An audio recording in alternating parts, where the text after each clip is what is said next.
Attention, prends ta chaise et réfléchis un instant. Tu te réveilles un matin dans la France du XVIIIe siècle, ton estomac crie famine, le prix du pain explose, et pendant ce temps, à quelques kilomètres, le roi Louis XVI vit tranquillement dans le luxe du palais de Versailles. Avoue, toi aussi tu commencerais à avoir des idées un peu révolutionnaires. Et c'est exactement comme ça que tout commence. Pas avec des épées et des canons, mais avec de la frustration, des discussions, et ce moment précis où un peuple se dit ça suffit. Dans cette vidéo, on va plonger ensemble au cœur de la Révolution française, comprendre pourquoi des millions de personnes ont décidé de renverser tout un système, comment la colère devient un mouvement, et comment une simple crise du pain peut finir par faire tomber une monarchie entière. Mais attention, plus tu avances dans cette histoire, plus tu vas te rendre compte que ce n'est pas juste de l'histoire, c'est presque un miroir de la psychologie humaine. Alors fais-moi une faveur avant qu'on entre dans le chaos. Abonne-toi, lâche un like, dis-moi en commentaire ce que tu aurais fait à leur place. Et surtout partage cette vidéo, parce que crois-moi, ce qui va suivre, ce n'est pas juste une leçon d'histoire, c'est une véritable explosion humaine. À la fin du XVIIIe siècle, le royaume de France, dirigé par Louis XVI depuis 1774, donne encore l'image d'une grande puissance européenne, mais cette façade cache une crise profonde, lente et dangereuse. Depuis plusieurs décennies, l'État vit au-dessus de ses moyens. Les guerres successives, notamment la participation française à la guerre d'indépendance américaine entre 1778 et 1783, ont vidé les caisses du royaume. À cela s'ajoutent des dépenses somptuaires de la cour installée au château de Palais de Versailles, où le faste royal contraste violemment avec la misère du peuple. Les tentatives de réforme fiscale menées par des ministres comme Jacques Necker ou Charles-Alexandre de Calonne échouent face à l'opposition de la noblesse, qui refuse de perdre ses privilèges fiscaux. Pendant ce temps, les campagnes françaises subissent de mauvaises récoltes, notamment celles de 1787 et 1788, aggravées par des conditions climatiques extrêmes, ce qui provoque une flambée du prix du pain, aliment de base pour la majorité de la population. Dans les villes comme Paris, une grande partie des habitants consacrent jusqu'à 80% de ses revenus à se nourrir, et la faim devient un facteur quotidien de tension sociale. Ce déséquilibre entre une minorité privilégiée et une majorité écrasée par les impôts crée un climat explosif, où la colère ne demande plus qu'une étincelle pour se transformer en révolte ouverte. Mais cette crise n'est pas seulement économique, elle est aussi intellectuelle et politique, car le XVIIIe siècle est marqué par une véritable révolution des idées. Les penseurs des Lumières, comme Voltaire, qui critiquent l'intolérance religieuse et l'arbitraire du pouvoir, Jean-Jacques Rousseau, qui développe l'idée que la souveraineté appartient au peuple dans son œuvre du contrat social publié en 1762, ou encore Montesquieu, qui théorise la séparation des pouvoirs dans de l'esprit des lois en 1748, influence profondément les élites mais aussi une partie du peuple instruit. Ces idées circulent grâce aux livres, aux journaux, aux salons littéraires et aux cafés, lieux d'échange où se discutent les questions politiques. Elles remettent en cause le principe même de la monarchie absolue, où le roi détient tous les pouvoirs de droit divin. Désormais, de plus en plus de Français commencent à penser qu'un autre système est possible, un système où les lois seraient faites par des représentants du peuple et non imposées par un seul homme. Ce changement de mentalité est essentiel, car il prépare le terrain de la révolution. Avant de renverser un régime, il faut d'abord cesser d'y croire.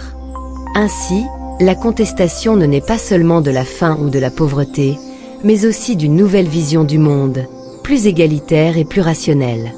Face à l'aggravation de la crise financière, la monarchie est acculée et doit prendre une décision exceptionnelle. Le 5 mai 1789, Louis XVI convoque les États généraux à Versailles, une assemblée qui n'avait pas été réunie depuis 1614. Cette réunion rassemble les représentants des trois ordres, le clergé, la noblesse et le tiers-état.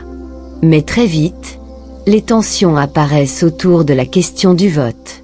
Traditionnellement, chaque ordre dispose d'une voix, ce qui favorise les privilégiés, car le clergé et la noblesse peuvent s'unir contre le tiers-état.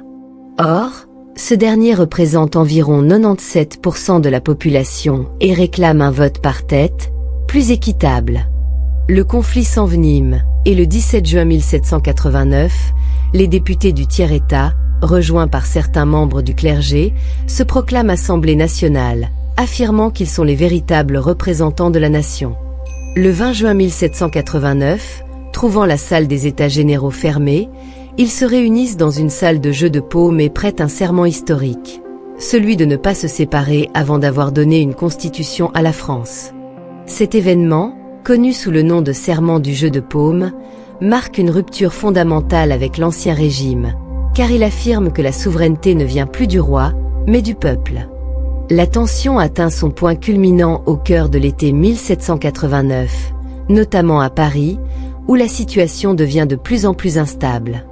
Le renvoi du ministre populaire Jacques Necker le 11 juillet 1789 provoque une vague de colère, car beaucoup y voient une tentative du roi de reprendre le contrôle par la force. Des troupes sont massées autour de la capitale, ce qui alimente la peur d'une répression imminente. Le peuple parisien décide alors de s'armer. Le 14 juillet 1789, une foule se dirige vers la Bastille, une ancienne forteresse utilisée comme prison d'État et symbole du pouvoir arbitraire royal. Après plusieurs heures de combat, la Bastille est prise, son gouverneur est capturé et exécuté, et les prisonniers sont libérés. Cet événement a un impact immense, bien au-delà de sa portée militaire. Il devient le symbole de la chute de l'autorité absolue et du début d'une nouvelle ère. Dans les semaines qui suivent, la révolution s'étend aux campagnes, où les paysans attaquent les châteaux et brûlent les titres seigneuriaux lors de ce qu'on appelle la Grande Peur. Ainsi, en quelques semaines seulement, l'ordre ancien commence à s'effondrer, laissant place à une période de transformation radicale qui va bouleverser la France et inspirer le monde entier. Dans les semaines qui suivent la prise de la Bastille le 14 juillet 1789, la Révolution française s'accélère d'une manière spectaculaire et irréversible, touchant à la fois les villes et les campagnes dans un mouvement presque incontrôlable.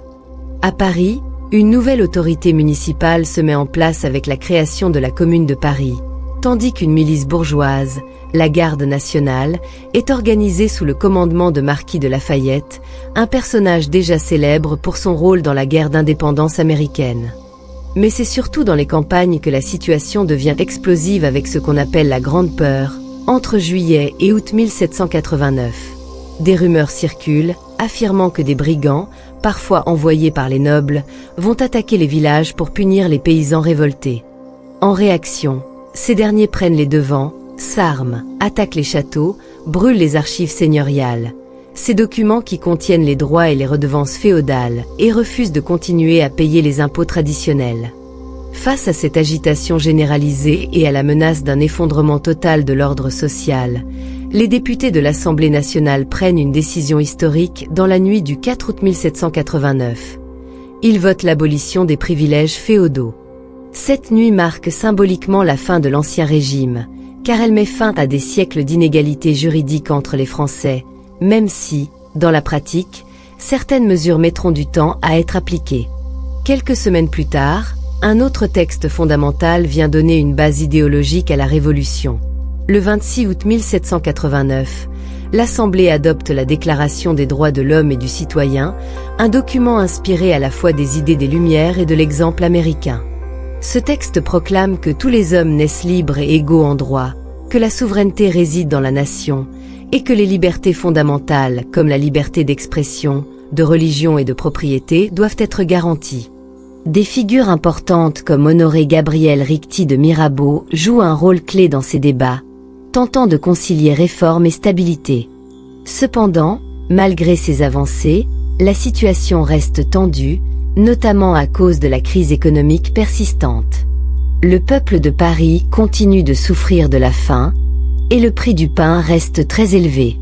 Cette tension éclate une nouvelle fois en octobre 1789, lors des journées des 5 et 6 octobre, quand des milliers de femmes, rejointes par des gardes nationaux, marchent de Paris jusqu'à Versailles pour réclamer du pain et exiger que le roi vienne s'installer à Paris. Face à la pression populaire, Louis XVI est contraint d'accepter et quitte le palais de Versailles pour s'installer au palais des Tuileries, sous la surveillance directe du peuple parisien, ce qui réduit considérablement son pouvoir réel. L'année 1790 marque une tentative de réorganisation profonde de la société française, dans un esprit de rationalité et d'égalité. L'Assemblée nationale entreprend de réformer l'administration du territoire en créant les départements, afin de remplacer les anciennes provinces jugées inégalitaires et inefficaces.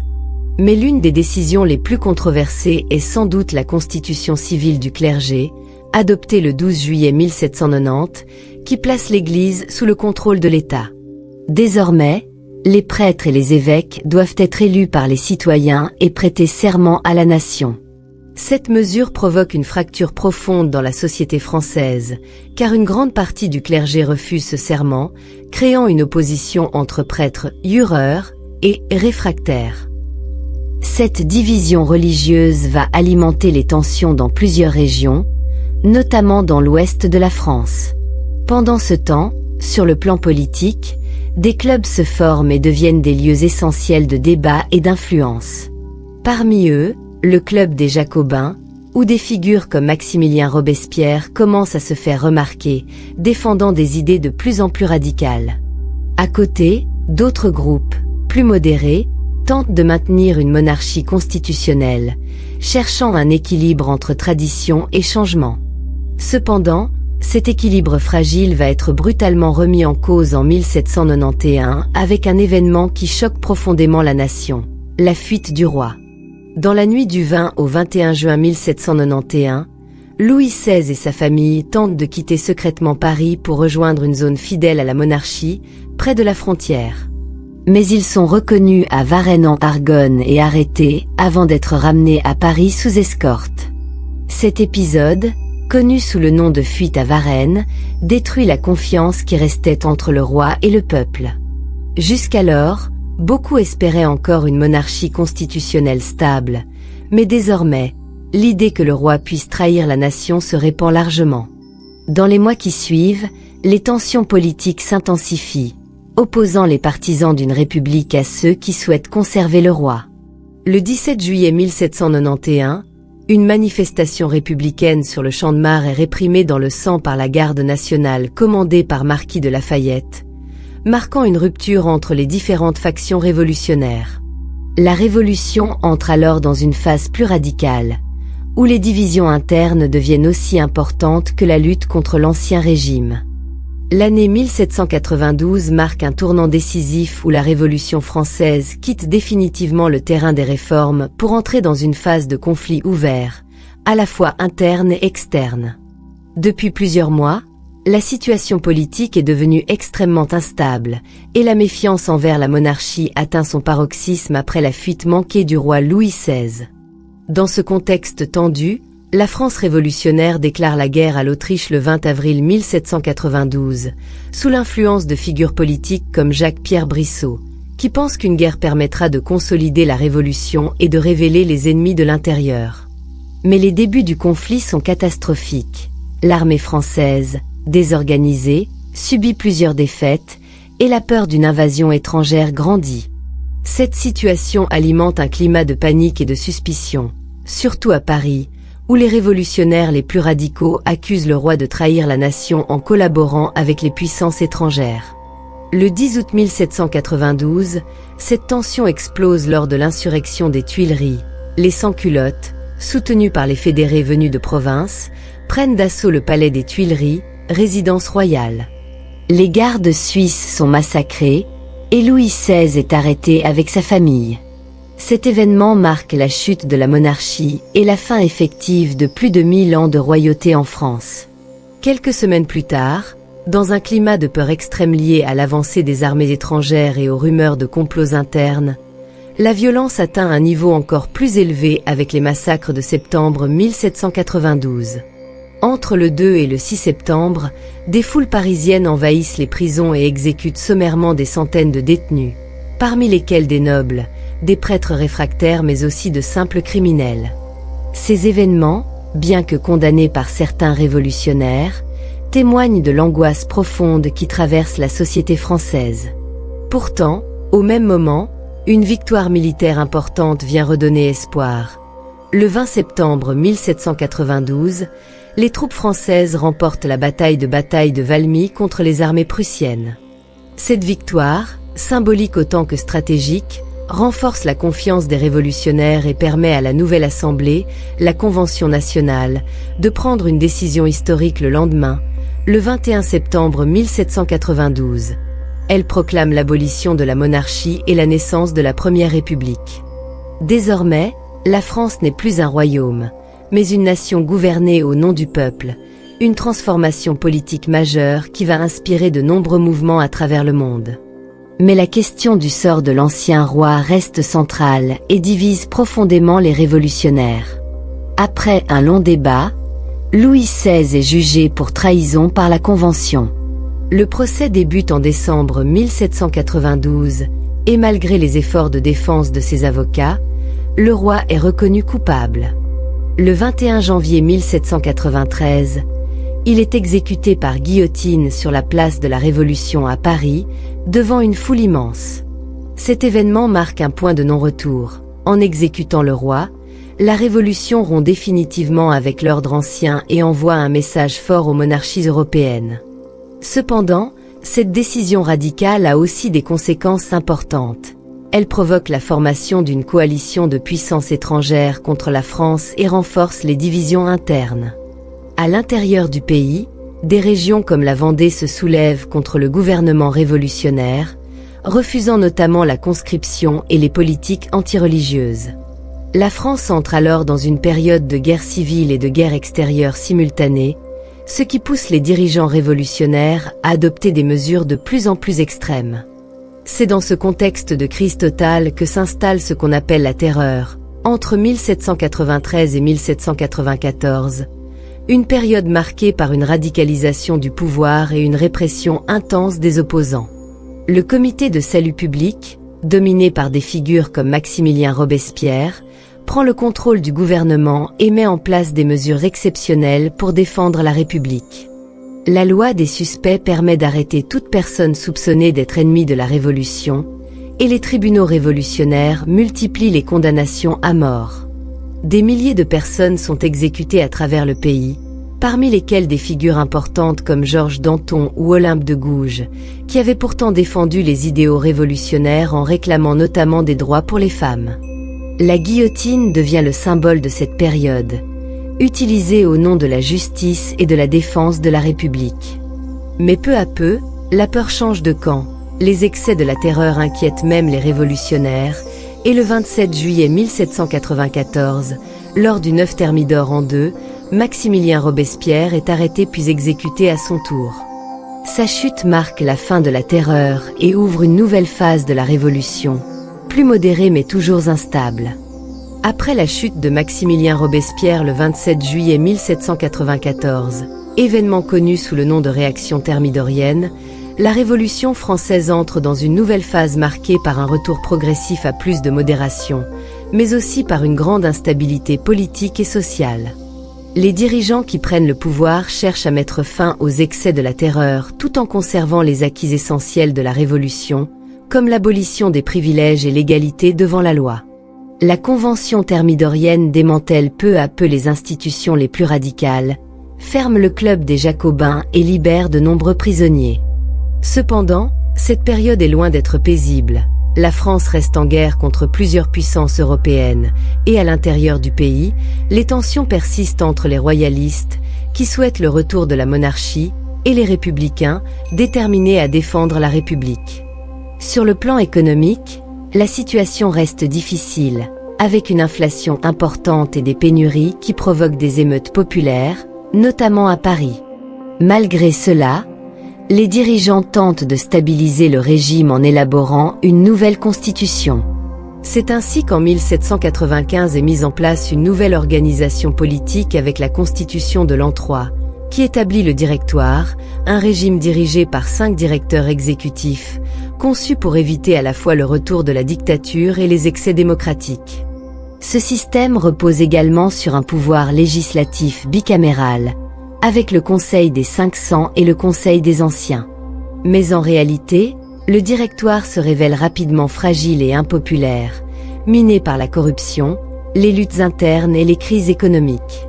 Pour se maintenir, il s'appuie de plus en plus sur l'armée, ce qui donne une place croissante aux généraux dans la vie politique. C'est dans ce contexte qu'émerge une figure militaire ambitieuse et talentueuse, Napoléon Bonaparte. Grâce à ses succès militaires, notamment en Italie à partir de 1796, il gagne une immense popularité et devient un acteur incontournable de la scène politique française. Le Directoire, affaibli, commence à dépendre de lui, sans se rendre compte qu'il prépare en réalité sa propre chute. Le 9 novembre 1799, soit le 18 Brumaire en 8 selon le calendrier révolutionnaire, Napoléon Bonaparte réalise un coup d'État qui met fin au Directoire et à la Révolution telle qu'elle avait commencé en 1789. En renversant le gouvernement, il instaure le consulat, un nouveau régime dans lequel il concentre progressivement le pouvoir entre ses mains. Cet événement marque la fin de la période révolutionnaire et le début d'une nouvelle ère, dominée par une autorité forte, mais qui conserve certains acquis de la Révolution, comme l'égalité civile et la suppression des privilèges. En 1804, Napoléon se proclame empereur, transformant la République en empire, mais sans revenir totalement à l'ancien régime. Ainsi, la Révolution française ne disparaît pas complètement. Elle change de forme et continue d'influencer profondément les institutions et les mentalités. On pourrait croire que tout s'arrête avec la prise de pouvoir de Napoléon Bonaparte, mais en réalité, l'héritage de la Révolution française continue de se diffuser bien au-delà de 1799, à la fois en France et dans toute l'Europe. Sous le Consulat puis l'Empire, Napoléon conserve et consolide plusieurs acquis fondamentaux de la période révolutionnaire, notamment à travers la création du Code civil en 1804, qui garantit l'égalité devant la loi, la protection de la propriété privée et la laïcité de l'État. Ces principes, directement inspirés de la Déclaration des droits de l'homme et du citoyen, vont être exportés dans les territoires conquis par les armées françaises, contribuant à diffuser les idées révolutionnaires dans des régions qui vivaient encore sous des régimes féodaux. Ainsi, même si le régime devient autoritaire, les bases posées en 1789 continuent de transformer durablement les structures politiques et sociales. Dans de nombreux pays européens, les populations commencent à revendiquer plus de droits, plus de représentation et la fin des privilèges, preuve que la Révolution française a dépassé largement les frontières du royaume où elle est née. Au XIXe siècle, les idées issues de 1789 réapparaissent régulièrement lors de nouvelles vagues révolutionnaires, comme en 1830 et surtout en 1848, où plusieurs peuples européens se soulèvent pour réclamer des constitutions, des libertés et parfois même des républiques. En France, ces héritages se manifestent à travers des débats constants entre monarchie, empire et république, montrant que la question du pouvoir et de sa légitimité reste au cœur de la vie politique. Les symboles de la Révolution, comme la prise de la Bastille ou la devise « Liberté, égalité, fraternité », deviennent des références universelles, reprises dans de nombreux mouvements à travers le monde. Même aujourd'hui, ces valeurs continuent d'influencer les constitutions modernes et les déclarations de droits fondamentaux. Cela montre que la Révolution française n'est pas seulement un événement du passé, mais un moment fondateur qui continue de façonner notre manière de penser la justice, la liberté et le rôle de l'État. Mais il est aussi important de comprendre que la Révolution française n'a pas été un processus simple ou linéaire. Elle a été marquée par des contradictions profondes. D'un côté, elle proclame des droits universels, mais de l'autre, elle exclut certaines catégories, notamment les femmes, malgré les revendications de figures comme Olympe de Gouges, qui avait rédigé la Déclaration des droits de la femme et de la citoyenne en 1791. De même, la question de l'esclavage dans les colonies reste longtemps un point de tension, même si son abolition est finalement proclamée en 1794, avant d'être rétablie par Napoléon en 1802. Ces contradictions montrent que la Révolution est un processus complexe, fait d'avancées et de reculs, de progrès et de conflits. Elle n'est pas un modèle parfait, mais plutôt un moment d'expérimentation intense, où une société tente de se réinventer dans un contexte de crise. En définitive, la Révolution française de 1789 doit être vue comme un point de départ plutôt que comme une fin. Elle a ouvert la voie à une nouvelle manière de concevoir le pouvoir, basé non plus sur la naissance ou le droit divin, mais sur la volonté du peuple et le respect des droits fondamentaux. Des figures comme Maximilien Robespierre, Georges Danton ou Napoléon Bonaparte illustrent les différentes directions que cette révolution a pu prendre, entre idéalisme, pragmatisme et ambition personnelle. Et si elle a parfois sombré dans la violence, elle a aussi permis de poser des bases essentielles pour les démocraties modernes. Comprendre cette révolution, c'est comprendre que les grandes transformations de l'histoire naissent souvent de crises profondes, mais aussi de l'espoir d'un monde meilleur, porté par des hommes et des femmes prêts à remettre en question l'ordre établi pour construire un avenir différent. Et voilà, tu viens de traverser l'un des chapitres les plus intenses de l'histoire humaine, de la chute de Louis XVI à l'ascension de Napoléon Bonaparte, en passant par les moments les plus marquants de la Révolution française. Si tu es arrivé jusqu'ici, c'est que cette histoire t'a parlé, d'une manière ou d'une autre. Alors merci sincèrement d'avoir pris le temps de regarder, de comprendre, de réfléchir avec moi. Mais ce n'est pas la fin. Si ce contenu t'a apporté quelque chose, montre-le. Abonne-toi pour ne rien manquer des prochaines histoires, laisse un like pour soutenir ce travail, et écris en commentaire ce que tu en penses ou quelle autre période historique tu veux découvrir. Et surtout, partage cette vidéo autour de toi. Parce que l'histoire n'a de valeur que lorsqu'elle circule et qu'elle continue de faire réfléchir.